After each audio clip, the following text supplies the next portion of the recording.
Okay, let's make a few connections that, well, we've been talking about recently. If you've been watching the channel here, can you look back actually, where we talked about dragons and everything and how that connects ancient mythology from Proto-Europeans all the way through and people of like Denmark and the Norse and Vikings and dragon ships, certain colors, even as you see this red or purple type of sail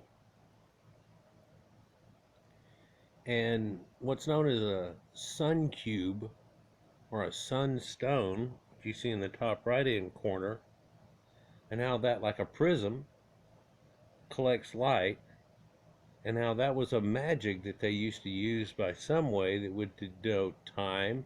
We did an ancient video about that too, but this is kind of a verifier for it shows a third on connective for the thing that kind of looks like a saw blade a little bit, or the inside of a clutch at the very bottom here, and is recreated in the very left edge, is the thing that they call the Unatarq disc, or it's known as a Twilight compass.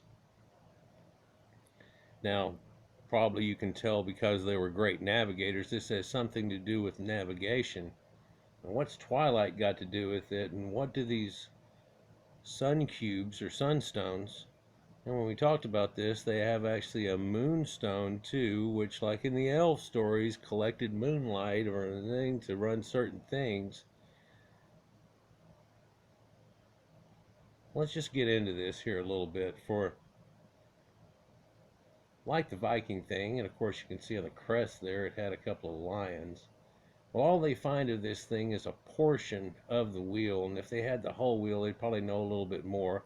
Again, this was found up in Denmark. I believe it was a Danish group that found them up here, and it's found near a convent that was put up between 11 and 1300 AD, but it dates back much farther than that. But it's attached with this later site, which in the area it is, it kind of shows a ceremonial type of hookup.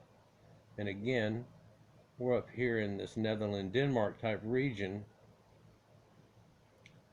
hooked up with the Norsemen of old. Now, whenever they looked at it, they figured out that, well, I guess one thing that you can see is that all the spokes seem to be geared in a certain way. And a lot of people said, well, this has got to be some kind of clutch, and if you had two of them, and you had it notched the same way with its shark teeth, but every one of the teeth is kind of bent, if you'll look down that way, and it kind of goes together that way a lot more than this way, that they would hook in.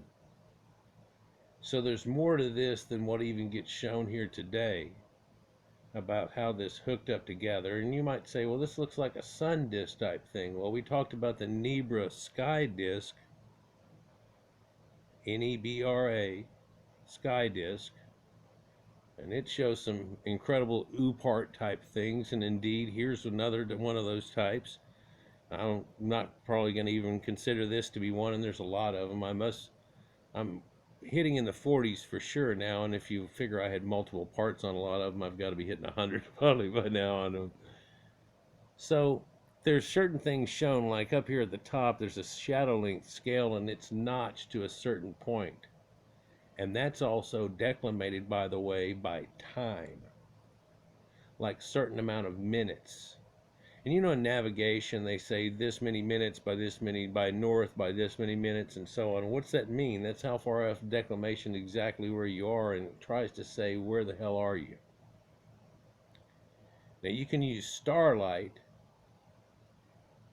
Well, this thing seems to work off of twilight situations. So it either works whenever the sun is going down and it's not even being able to be used like a regular navigational type thing, the device of the time.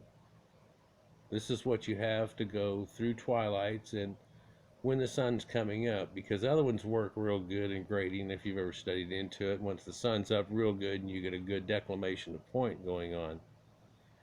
The other ones, the lunar or nighttime ones, work well if you know exactly where the stars are supposed to be and so on. And a lot of times somebody would say, well, we're going to go straight out this way for a certain amount of time-ish, and look back behind us the whole time, and you can see how the constellations are spinning. Therefore, whenever Orion's coming back down, whenever we start to head back, we'll be facing that way. The sun comes up and we ought to be there, right?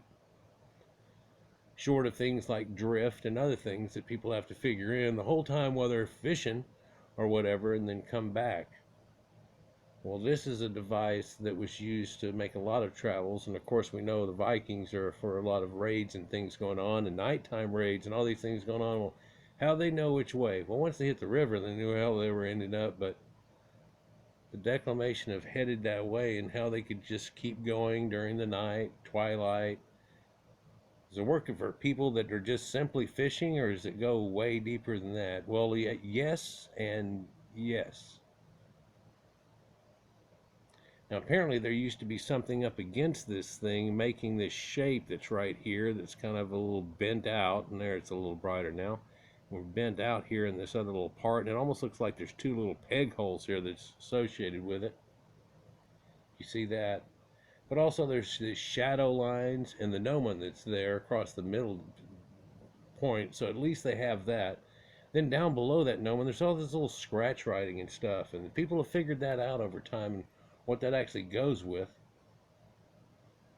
in this little cogwheel gear of everything for what's connected to it, or lines that declinate the equinox, March 10th versus March 31st, and the declination of like where the sun would have gone down or where the point would be, so you would have to be there knowing where north was at the first spoke of the wheel.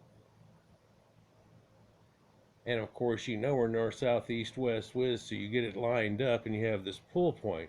Well, it seems like it's missing something. Well, yeah, it's missing half of the whole wheel here. You're only seeing the shaded part of it. But people have figured out, due to scratches on the other side, you have all of these declamations are on it. Hooked up with the equinox, April 8th. These little size lines, you know, it's something that actually is a compass.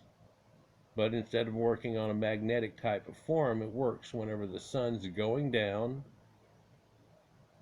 and then once it finally reaches a point of twilight and the sun's really past the point that you normally get a check of, but much farther than this.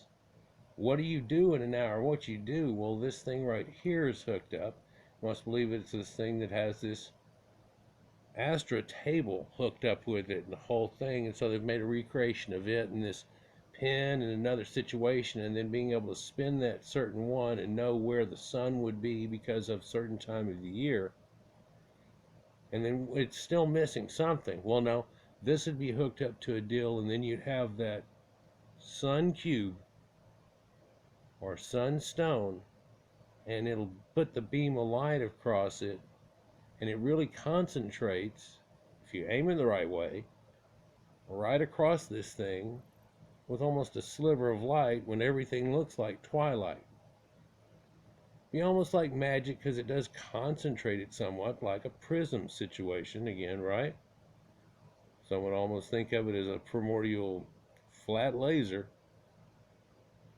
giving you an exact point. So that kind of puts it out of the realm of what we normally think of that should go with this, but we know that they're great navigators, like you see here, those Norsemen, and of course we all know the Phoenicians and so on and what it was before, and they had definite hookups that go along with that. So it seems that there's a lot of these artifacts that show up. Not a lot of them are talked about, but they show this weird knowledge of astronomy and navigation at a time before, and of course we're all led to believe, oh, they thought the earth was flat and you'd fall off and everything, and it's like, no, they knew a long time before it was round. And it goes way back before even the Greeks had come up with it, the Sumerians and so on, the first inclinations of that. Peace.